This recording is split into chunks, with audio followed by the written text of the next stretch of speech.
Now, we all know that life doesn't always go as planned.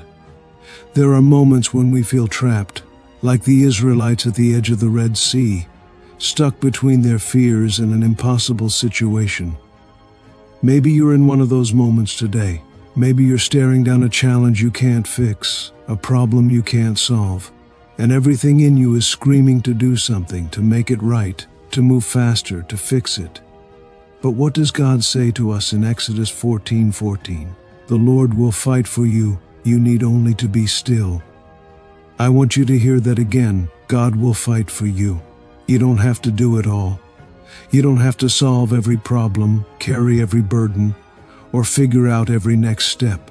All you have to do is be still and trust that He's already working on your behalf. I know stillness can feel uncomfortable. Our world glorifies action, hustle, and making things happen. But God's way is different. Stillness isn't about doing nothing. It's about trusting God enough to let Him do the heavy lifting. It's about surrendering to His timing, His plan, and His sovereignty. Stillness is not inactivity. It's a powerful statement of faith. It says, God, I trust you to be God in this situation. I trust you to handle what I can't. And when you trust God enough to be still, you make space for Him to show up in a way that you never could have imagined. When everything inside you wants to rush ahead, rest in the truth that God's timing is perfect.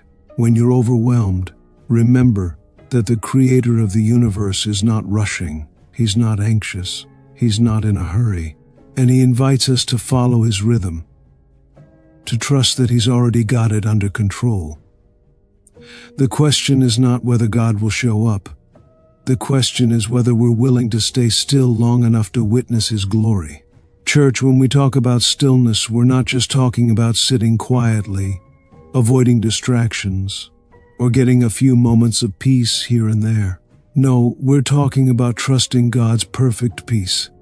The kind of peace that doesn't depend on circumstances, but on the presence of the Almighty.